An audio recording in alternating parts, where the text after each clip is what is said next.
Hello everybody, this is Bronson's By Any Means Necessary Fantasy Baseball Talk for Friday. I apologize for not getting the show out to you last night. I was a little depressed, a little stressed out last night.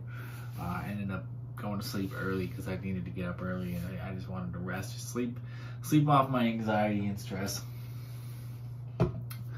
Woke up feeling great today. I actually did end up starting my new job today instead of Monday because I told my other job basically to F off after they decided that they were not going to pay me my vacation time. Apparently that's a big thing nowadays, is companies not paying out vacation time unless you've been there a year. Unfortunately for me, I was not prepared for that, and I was not expecting that, because all the 15 years of work history that I've had in my life, I've never not gotten my vacation time when I've quit or gotten terminated or whatever, laid off or whatever. Never not gotten my vacation time that I earned, that I worked for, and it just makes me feel disrespected and worthless to think that I worked my butt off for that place for 6 months, 6 nights a week, complete burnout, 4-hour commute back and forth every day. Just for them to, stick to their policy, and basically say screw me. So I'm very upset. I'm still upset about it, but I'm trying to stay positive and just look to the future. I'm happy to be back at my job in the airport. I missed the people there. I missed the work I did. I like being appreciated, and I feel very appreciated here. I felt very appreciated today. My boss really needed me, because there's not really anybody in commissary right now. There's only 3 people currently hired, and one of them had a final to take today, and the other's on vacation. So he really just needed me. So I got all the freight busted out in less than 3 hours, or about 3 hours.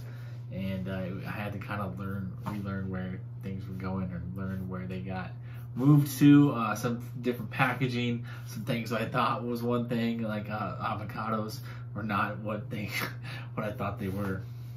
So I had to actually pay attention to the labels a little more. So it's a little slower, but 3 hours got it all done.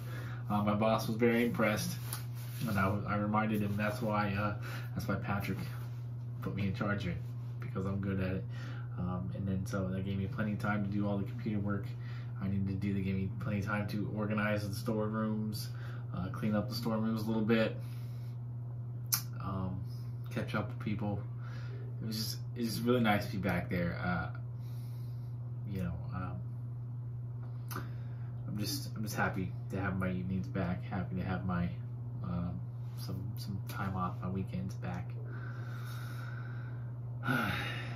Happy to be in a place where I'm around people that I enjoy working with, and there's just a lot of pros going back there, getting away from the postal service. So yeah, that's pretty much my day. I'm just a little pissed that my vacation time was basically stolen from me. $700 worth of vacation time, which may not seem like much, but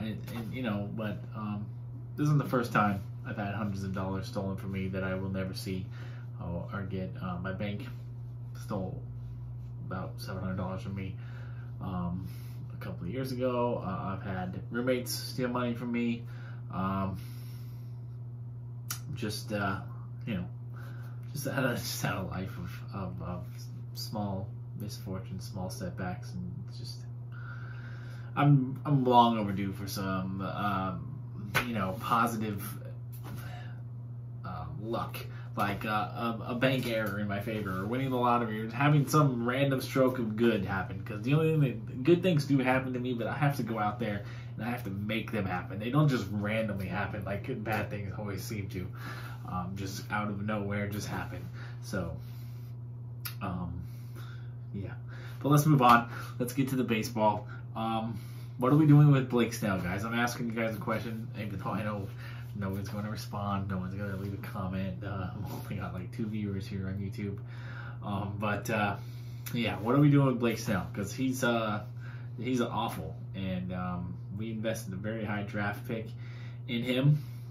I moved on from him yesterday or this morning, and I don't really feel bad about it because he sucks. So if he's good again, maybe I'll be fortunate enough to get him. If not,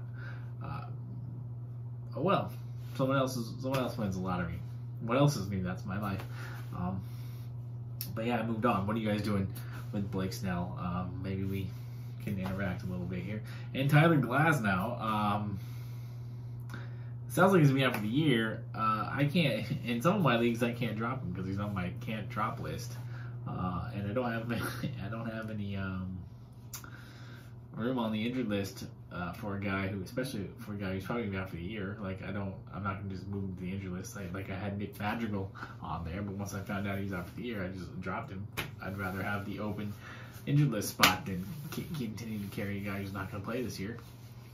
I wish I could do something with Tyler Glasnow, but I can't. So, again, what are you guys doing with Tyler Glasnow?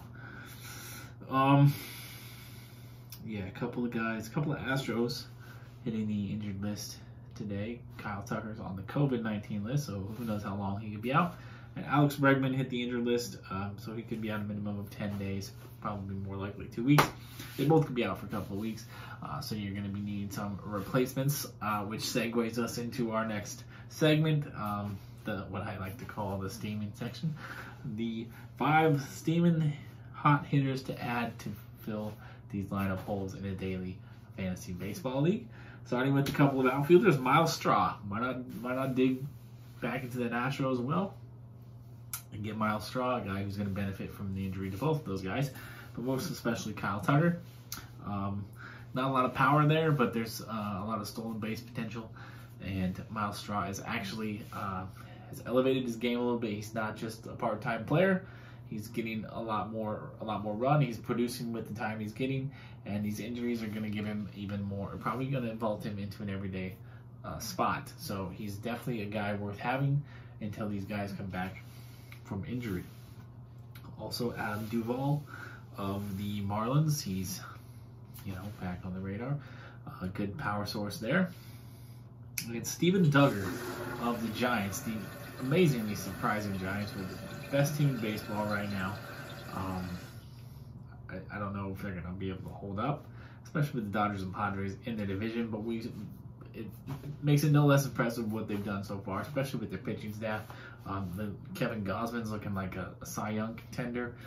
Anthony DeSclafani kind of came out of nowhere, went from being a very mediocre pitcher to being a guy who fantasy managers might be able to rely on for the rest of the season here.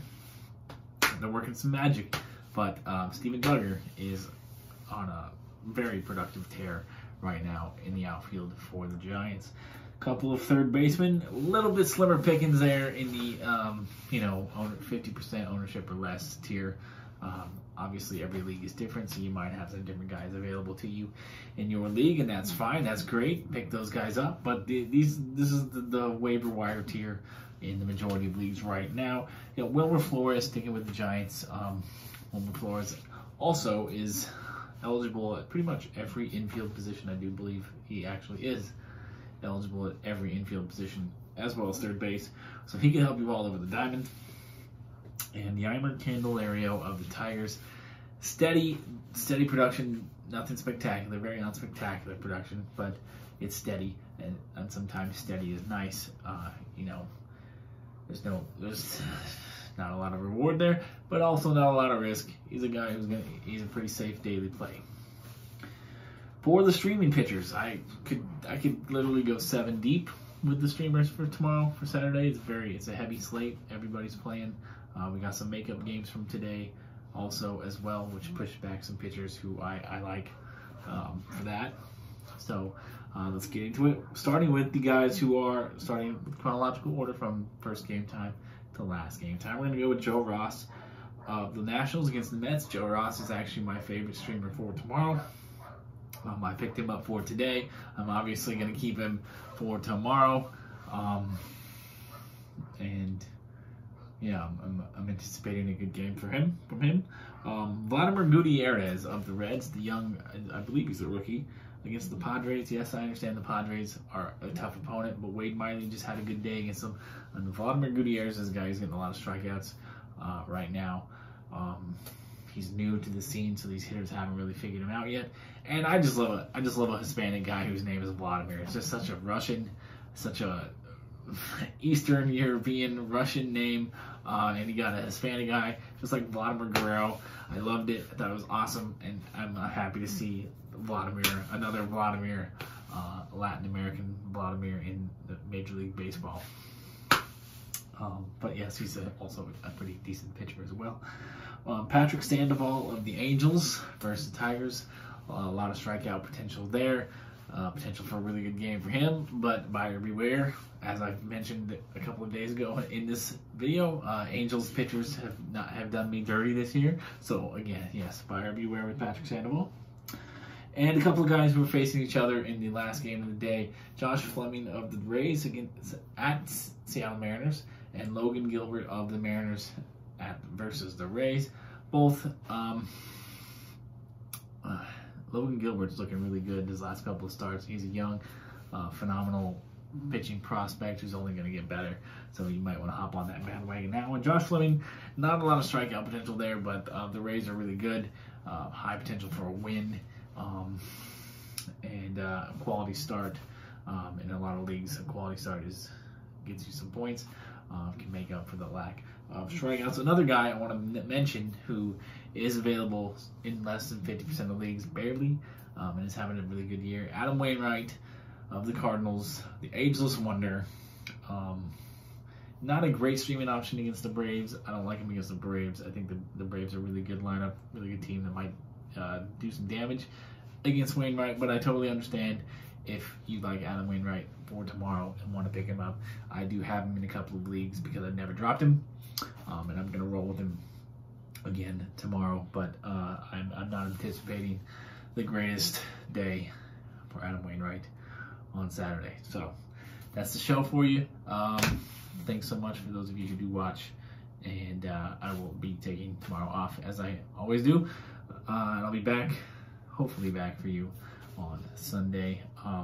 My hours and when I film is going to change. It's not going to be late at night anymore. It's probably going to be a little earlier in the evening because I'm back working days and stuff like that. So I'll be going to bed earlier. Blah, blah, blah. I don't think it matters to you. You can't really tell whether it's dark or not with this background. But also, I'll have more free time to go out and explore and maybe do some more on-location shoots around Portland and Vancouver or stuff like that, especially since I think, hopefully, I'm going to be getting my car this weekend.